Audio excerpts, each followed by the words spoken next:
I want to talk about emotional suppression because there may be times that we may not want to express how we're feeling or show our emotions. We may be grieving, we may want to put on a strong face for our children or the people around us. There may not be the right time to express our emotion, or it could be that we just don't know how to. And so we end up suppressing the emotion, which is stuffing it down.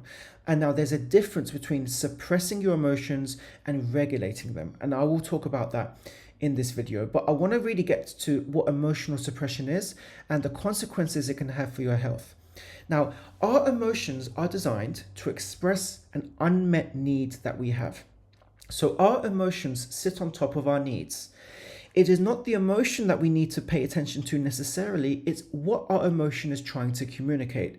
And the only way we can really do that is to sit with the emotion, stay with it, give it the attention and space it deserves, so that the underlying need can emerge when you ask it questions, when you ask yourself questions, when you sit with the feeling. You can see how that feeling, how it feels in the body, and you get a sense, but even by your gut instinct, of what you need. What is it I need right now? What's really going on here? So it's the process of self-inquiry, journaling, meditation. These are all ways that you can get to the needs that you have. And when you address the need, you've addressed the emotion, and the need for that emotion will dissipate. So especially if it's a negative emotion, you'll find that it will go once you've addressed it.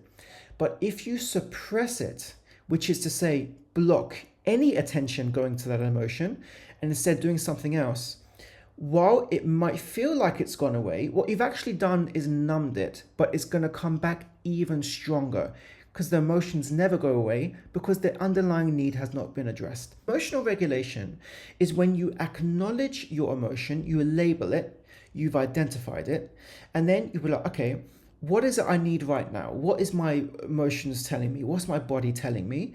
And then based on that, you can then choose how you react, because you've now brought that into consciousness. You are now aware of how you're feeling. So I'm feeling quite angry.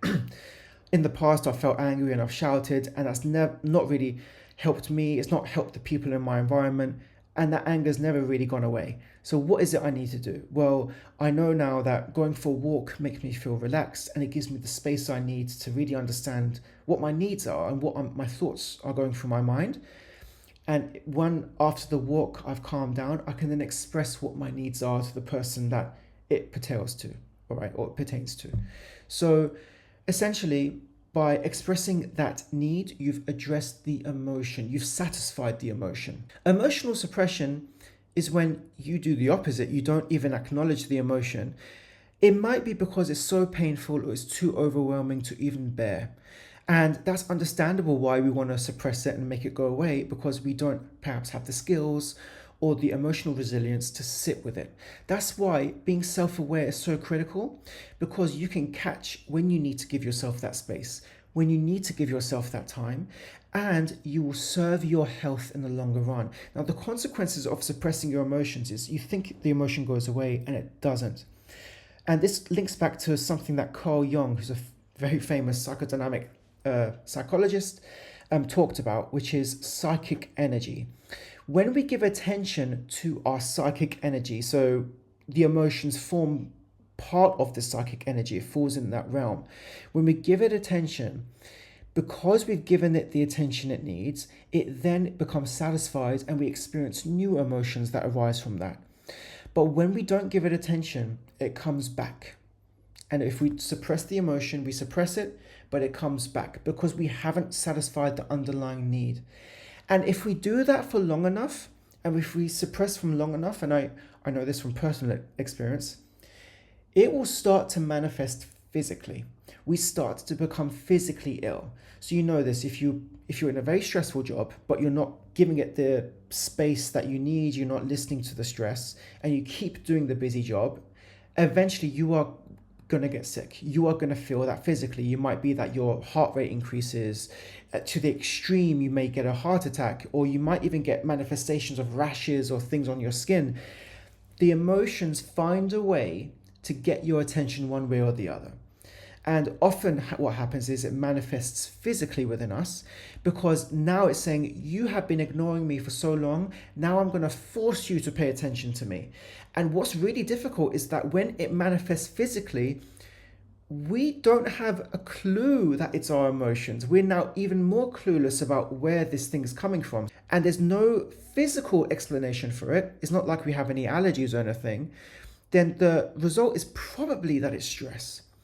Because the emotion that you've ignored is coming back to say, I need attention. I'm going to make you stop. Like if you're stressed and you're in a busy job, I'm going to make you feel unwell so that you stop and rest, because the rest is what you need. Because I need your time. I need your attention. I need you to listen to me, and you're not.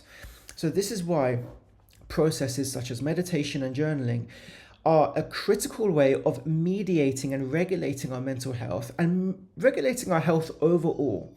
So the emotions that we experience are critical because they are signals of underlying needs that we have and that we need to pay attention to.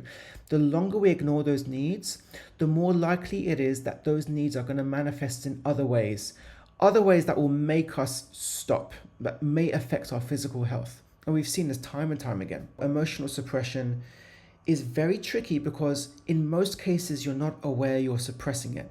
It's a subconscious thing where you're looking for something else to blame, or you're moving away from your emotion because it's very uncomfortable, potentially because you lack the skills to sit with it.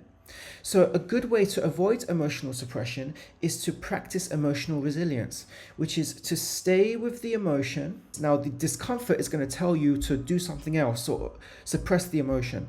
But that's when you actually have to do the opposite. You have to sit with it for as long as you feel safe to. And if you don't feel safe, then I would recommend you seek counselling so you have someone who can support you in that area. Sit with it. The longer you sit with it, the more the answer will emerge as to what this emotion is trying to convey to you. And this can come with self-compassion and things like gratitude, which can help with many other areas as well. But if you're feeling stuck, if you don't know how to sit with the feeling, then I would recommend you work with the body, move the body, go for a walk in nature, change your environment, do things to help shift your physical state, because that often will have an impact on how we feel emotionally as well. I want to finish by saying that the more we recognize our emotions, the more resilient we become to those emotions. And the more resilient we become, the more we're able to stay with our emotions, and the more likely we are to understand what the underlying need of that emotion is. By suppressing our emotions, you are suppressing your own emotional needs. Thanks for watching.